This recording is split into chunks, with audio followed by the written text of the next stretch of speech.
Hello friends and welcome back to another lecture. In this lecture we will discuss about file IO. File IO means file manipulation in Java, how to do manipulation in files and all we will discuss about in this lecture. So let us start this lecture. So first thing to understand is what is a file.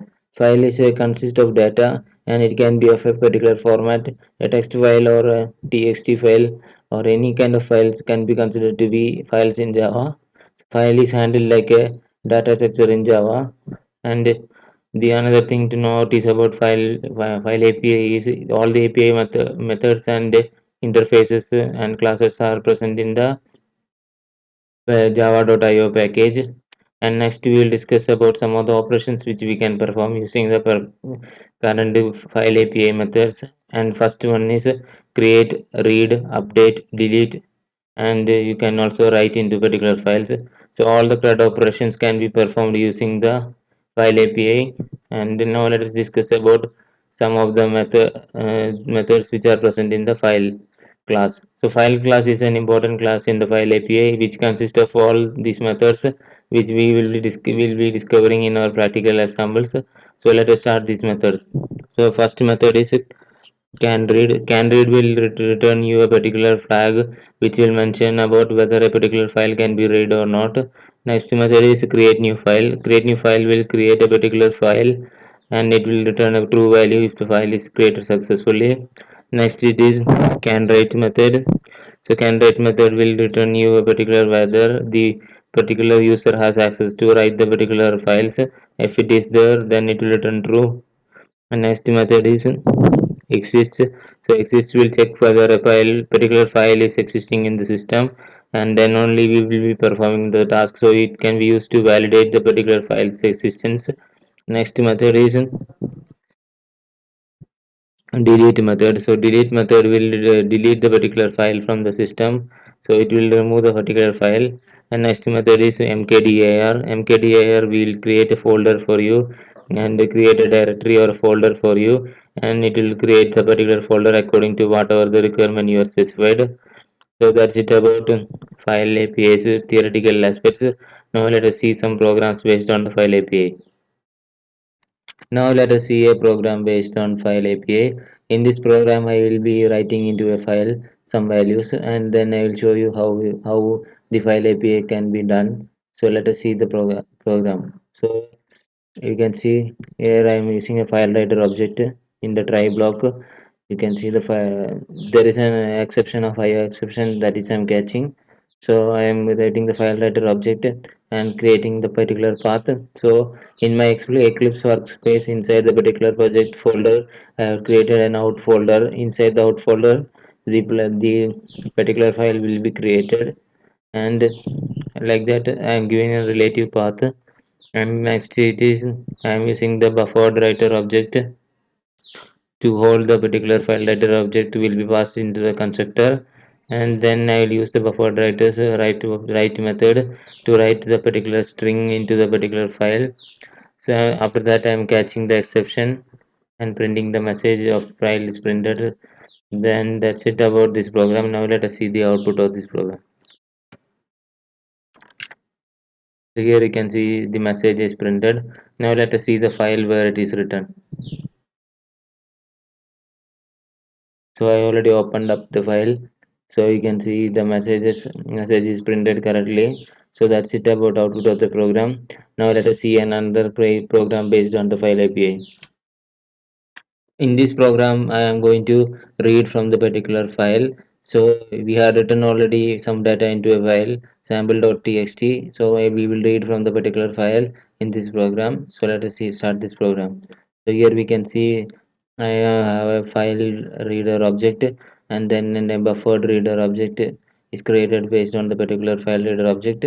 Path is specified here for the file reader. So like that, and after that I am using a for loop, sorry, while loop. So in the while loop it is a while true, always true while loop will create. And in the while loop what I will do is I need to get each line one by one. So what I will do is I'll check whether the current line is null or not. If it is null, then I will break out of the loop, else I will append the particular value to the string. So like that I will continue adding the values till all the lines have been copied correctly into the string, and finally I will print the string. And after that there are some exceptions such as file not found exception, IO exception. These exceptions will be catched using the catch block. So let us see the output of this program. And one more thing, whenever you use buffer reader, we have to close the buffer reader. So I'm closing the buffer reader, and let us see the output of this program. So here you can see whatever in the last program we have written some data into the file. The same data has came into the particular output of the screen. So we are printing it back into the console. So that's it about output of this program. Now let us see another program based on the file IO. Now let us see another program based on file IO. So in this file IO program, I will be just getting the information about a particular file and then printing it into the console. So let us start this program. So here you can see file class object I have created. So for the particular path, the path is mentioned same as what in the last example, whatever the file I was using, the same file I am using, and I will get the information such as exist and other information can read, can write, and other informations path, name, all the informations I will print. And let us see the output of this program. Let us now let us go through the each line. So here you can see name, path, and all other informations are getting printed, and this is it about output of the program. So next we will see a program based on the properties file. Let us start the program. Now let us see a program based on the properties files. So properties files are those files which consist of settings and other features which is a key value pair. We will store those settings. So for example here you can see a key and a value, key and a value, like whatever in a hash table, whatever the value is there in a hash map or hash map, similar to that this properties file will be storing key value pairs. So now let us see this properties files is used in many frameworks and all to load the particular settings. So let us see the how we can use the file API to handle this. So here we are in the main method.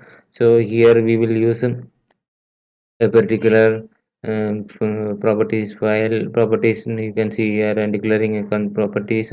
So this belong to util package. So this is used to manipulate the properties files. So let us see this program. So here is the load method. So load method in the properties file will be able to load particular file from the from our folder to the system, and it will be able to get all the files and load the properties into the particular properties object. So now we after doing this the properties all are loaded, and after that I will do some operations. So getting and setting values, all I will do.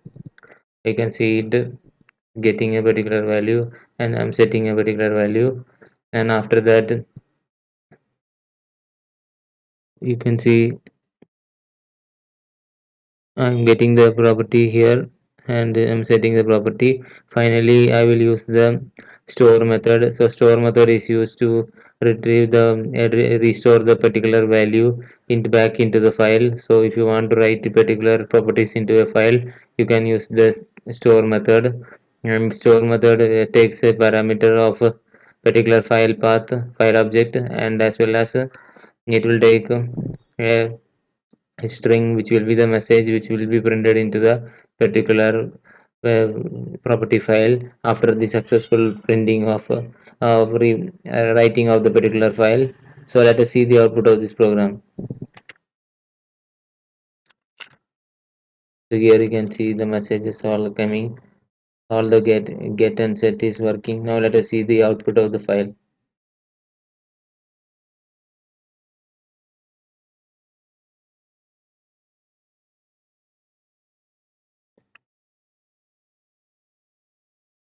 So here we can see the output in the file. Values are coming correctly. It you can see the message what we are written for the particular is also coming into this. So the files are updated. So that's it about how to handle properties files using Java. In this lecture we have seen about Java file handling. We are seeing how to we can use Java to read, write, and get information about files, and even use property files. So thank you for watching this lecture. I will be back with the next lecture. Thank you.